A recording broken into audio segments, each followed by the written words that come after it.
বিএনপির কেরা উঠিছে, কেরা মানে কি আমরা জিজ্ঞান না।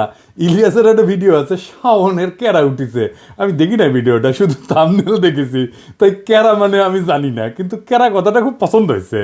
বিএনপির কেরাটা বোঝার জন্য আপনাকে না মেডিকেল সায়েন্স কই, হ্যাঁ আবার ডরায়েন না, সেটা খুব সহজ জিনিস। হাঙ্কারের শরীরে একটা রোগ প্রতিরোধ করার ক্ষমতা আছে, এটার ইংরেজিত কয় ইমিউনিটি। এই ইমিউনিটি আছে জন্যই আমরা এত দূষিত পরিবেশে দূষিত খাবার খাইয়াও নিত্যদিন রোগে ভুগি না। শরীরে ছোট ছোট যোদ্ধা কোষ আছে, শরীরে জীবাণু বা ভাইরাস ঢুকলে তারা জয় বাংলা করে দেয়। শুধু জীবাণু বা ভাইরাস না, আরেকজনের কিডনি, চোখের কর্নিয়া, আরেকজনের কলজিয়া আমার শরীরে যদি ট্রান্সপ্লান্ট করে ঢুকে দেয় না, করে তো তাই না, কিডনি নষ্ট হলে বই লাগিয়ে দেয় না আরেকজনের কিডনি, উঙ্কা তো সেটাও কলে খাইয়া দেয়। ওই যে একজনের কিডনি নষ্ট হলে আরেকজনের কিডনি নিয়ে লেগে দেয় না আরেকজনের শরীরে, এটা কয় ট্রান্সপ্লান্ট আর কি।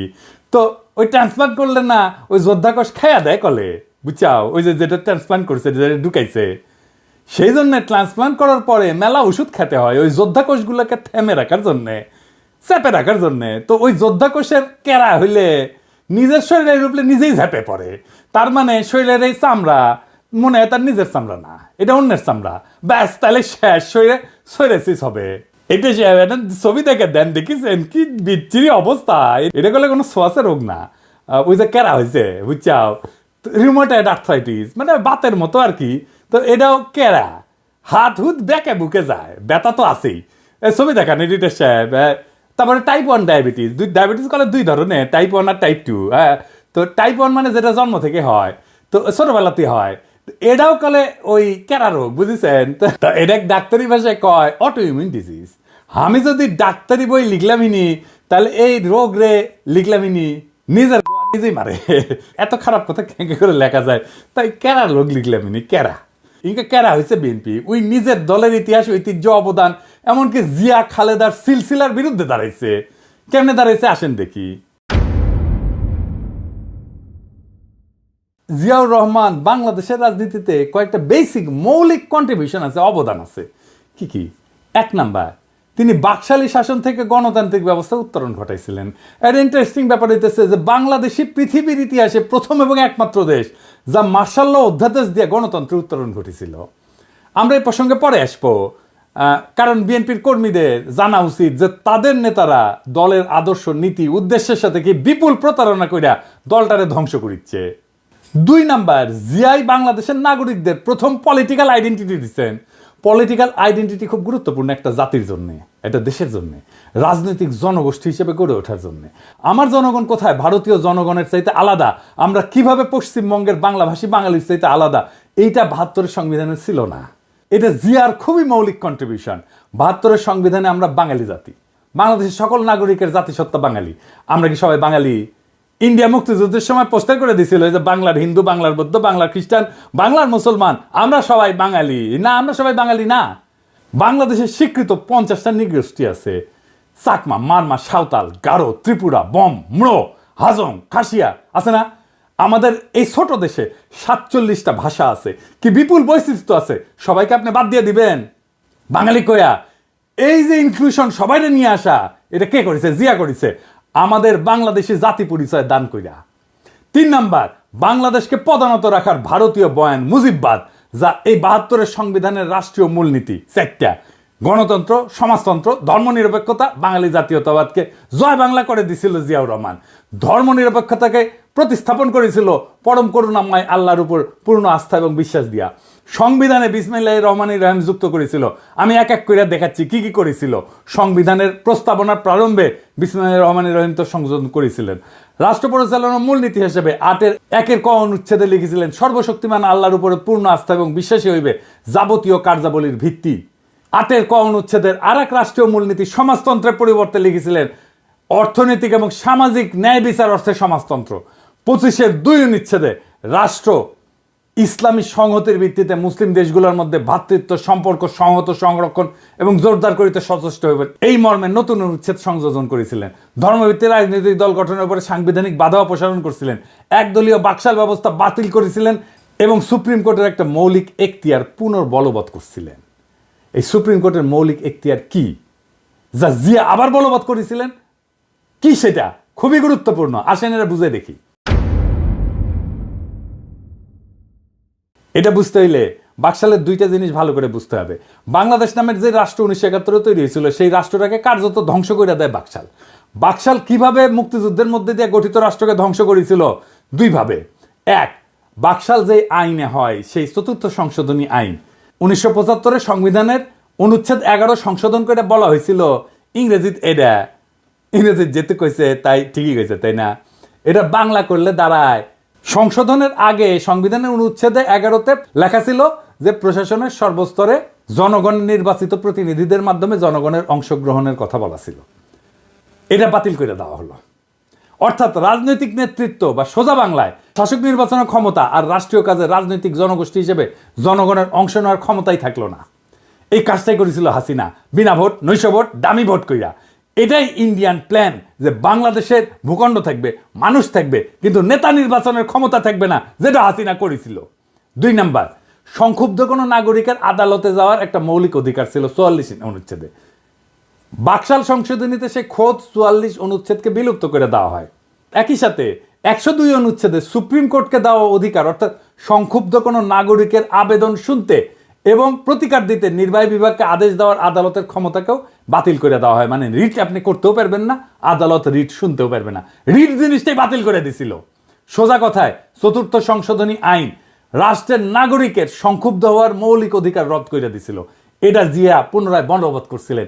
এইটা আদালতের একটা মৌলিক ক্ষমতা, রিট গ্রহণ করার ক্ষমতা, রিট শোনার ক্ষমতা। এই বৈপ্লবিক পরিবর্তনটা সংবিধানে ছিল কিভাবে?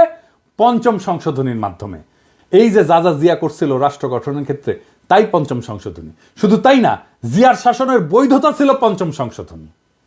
সেই 5ম সংশোধনী ছিল আওয়ামী লীগ সিপিবির গলার কাটা। তাই এইটার একটা ব্যবস্থা করেছে। কিভাবে? এটা বাদ দিতে পারলেই অবিকৃত বাকশাল ফিরে আসে। এটাই ছিল আওয়ামী লীগ সিপিবির প্রজেক্ট। ইনফ্যাক্ট এটা ইন্ডিয়ান প্রজেক্ট। 5ম সংশোধনী বাদ দিয়া দেয় হাসিনা আদালতের রায়। ওইটা মুন সিনেমা হলের মালিকানার রায়ের মধ্যে সামে 5ম সংশোধনী বাতিল করে দেয় হাসিনা। ফলে জিয়ার শাসন আইনত বাংলাদেশে এখনো অবৈধ। বিএনপি যদি জিয়ার সংবিধান চাইতো, মানতাম। ওই জিয়ার সংবিধান থাকলে হাসিনার ফ্যাসিস্ট শাসন চালু করতে পারতো না। জিয়ার সংবিধান হচ্ছে 5ম সংশোধনীর সংবিধান। সেইটা বিএনপি চায় না, চায় 72-এর সংবিধান। নিজের ইতিহাস, নিজের ঐতিহ্যের বিরুদ্ধে দাঁড়াইতেছে বিএনপি। বিএনপির কেরা উঠিছে, তাই নিজে দাঁড়াইতেছে জিয়ার বিরুদ্ধে। এইবার বলেন, এই বিএনপি তৃণমূলের কর্মীরা আপনাদের আবেগের সাথে, জিয়ার রাজনৈতিক উত্তরাধিকারের সাথে আজকের বিএনপি বেইমানি করছে কিনা আপনি বলেন? কার জন্য করছে এটা জিজ্ঞেস করেন আপনাদের নেতাকে। কার সাথে সে জিয়ার রাজনৈতিক ঐতিহ্যের বিরুদ্ধে দাঁড়ায় মুজিববাদী সংবিধান, 72-এর সংবিধান রক্ষার জন্য উঠা পড়া লাগছে? আমারে বলে আমি বিএনপি বিরোধী। হইতেই পারি বিএনপি বিরোধী, কিন্তু বিএনপি তো জিয়া বিরোধী হয়েছে। আমি তো জিয়া বিরোধী না। আসুক বিএনপির নেতারা আমার সাথে বাহাস করতে এই ইস্যুতে, তাদের জবাব দিতে হবে কেন তারা জিয়ার সংবিধানকে ত্যাগ কইরা মুজিববাদী সংবিধান রক্ষায় নামিছে। বিএনপির সাথে আমার শুধু না, আপামর বাংলাদেশের জনগণের বিরোধের জায়গাগুলো শুনে রাখেন। বিএনপি নেতারা শুনে রাখেন, বিএনপি কর্মীরাও শুনে রাখেন। 1 নাম্বার, বিএনপি আওয়ামী লীগকে ভোটে আনতে চায়, আমরা এটা চাই না। 2 নাম্বার, বিএনপি মুজিববাদী সংবিধানকে রক্ষা করতে চায়, আমরা এটা ছুঁইরা ফেলতে চাই। আমরা জিয়ার সংবিধান মাইনা নিতে রাজি আছি, কিন্তু কোনোভাবেই 72-এর মুজিববাদী সংবিধান মানব না। 3 নাম্বার, প্রথম আলো ডেইলি স্টারের পিঠ বাঁচাইতে আগায় আসা যাবে না। বিএনপি আগায় আসছে। প্রথম আলো ডেইলি স্টারের হোগা যারা চাটবে, তাদের সাথে কোনো পীড়িত নাই, তাদের সাথে ঐক্য অসম্ভব। 4 নাম্বার, বিএনপিকে ভারত প্রেম ছাড়তে হবে। বিএনপি ভারতের সাথে 2019 সালেও সম্পর্ক করতে গেছিল, পাত্তা দেয়নি ভারত। 15 অক্টোবর 2019-এ বিবিসিতে প্রকাশিত এক রিপোর্টে এভাবেই লেখা হয়েছিল কথাটা, দলটির পক্ষ থেকে গত কয়েক বছর ভারতের সাথে একটা ভালো সম্পর্ক তৈরির চেষ্টা অনেক সময় দৃশ্যমান হয়েছে। বিএনপির সিনিয়র কয়েকজন নেতা গত বছর মানে 2018 সালে ভারত সফরেও গিয়েছিলেন। তাদের সম্পর্ক তৈরির চেষ্টায় ভারত সেভাবে সাড়া দেয়নি। এমনকি বিএনপির একজন অতি গুরুত্বপূর্ণ নেতা প্রকাশ্যেই বলছেন বিএনপির রাজনীতিতে ভুল ছিল, মানে ভারত প্রশ্নের রাজনীতিতে ভুল ছিল। বিএনপির রাজনীতি ভুল ছিল, খালেদা জিয়ার রাজনীতি ভুল ছিল, জিয়ার রাজনীতি ভুল ছিল। এই আস্পর্ধা কোথায় পাইছিল সেই নেতা? আমরা তখনই বিএনপিকে এলাই ভাববো, সহযোদ্ধা ভাববো, যখন এই 4টা প্রশ্নে বিএনপি স্পষ্ট স্ট্যান্ড নেবে। এখানে পলিটিক্যাল স্ট্যান্ড নেওয়াই রাজনীতি, টেম্পো স্ট্যান্ড দখল করা রাজনীতি না। মৌলানা ভাসানী আওয়ামী লীগেরই নেতা ছিল। আওয়ামী লীগ তারা ওন করতে পারে নাই, তাই মাওলানা ভাসানী আওয়ামী বিরোধীদের আদর্শিক নেতা হয়েছে। আপনাদের ভাগ্যেও সেই ঘটনা ঘটতেছে। আপনারাও জিয়ার রাজনীতি ওন করতে পারতেছেন না। আগামীর বাংলাদেশ জিয়ার দেখানো পথে হাঁটবে। জিয়ার 19 দফার প্রথম দফাই হচ্ছে সর্বতভাবে দেশের স্বাধীনতা, অখণ্ডতা এবং সার্বভৌমত্ব রক্ষা করা। সর্বতভাবে মানে সব রকম উপায়ে, রাজনৈতিক, সামরিক, কূটনৈতিক সহ যা যা পদক্ষেপ নেওয়া যায় সবভাবে। এই কারণেই জিয়াউর রহমান বাংলাদেশে আধিপত্যবাদ এবং আগ্রাসন বিরোধী জনগণের নিরঙ্কুশ সমর্থন পাইছিলেন। তিনি আমাদের নেতা হয়ে থাকবেন। আমরা জিয়াকে রিপোজিশন করব পলিটিক্সে। বাংলাদেশের রাজনীতিতে আমরা জিয়ার চিন্তাকে পুনরাবিষ্কার করব, যা আপনারা পারেন নাই। রাজশাহীতে ছাত্র রাজনীতি করার টাইমে আমরা স্টার সিগারেট খেতাম, কম পয়সা, টাকা পয়সা ছিল না, তো তাই তো এক বিএনপি নেতা আমাদের স্টার সিগারেট খাওয়া দেখে তাচ্ছিল্য কেটে কইছিল যে ওই বিএনপি করে গল্লিক খায়। গল্লিক মানে গল্লিফ আর কি, সিগারেট। আপনারা বিএনপি করেন আর নির্বাচনের গল্লিক খান। আমরা জিয়ার রাজনীতি নিয়ে আগায় যাব, দেখেন কার পিছে জনতা আসে। আমি শিওর আপনাদের দলের ত্যাগী এবং তৃণমূলের কর্মীরা দলে দলে আমাদের রাজনীতিকে ঊর্ধ্বে তুলে ধরবে। ওরা জিয়ার রাজনীতি কোনটা সেটা ঠিকই চিনতে পারবে।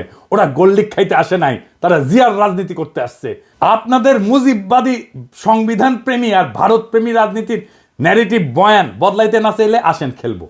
বয়ান আর ন্যারেটিভ তৈরির মাঠে খেলা হবে। এই কাজটা আমরা ভালো পারি। আর লাইনে আসলে স্বাগতম। ভারতের আগ্রাসন মুক্ত, আওয়ামী বয়ান মুক্ত আগামীর বাংলাদেশ একসাথে গড়ব। চয়েস আপনার। ইনকিলাব জিন্দাবাদ।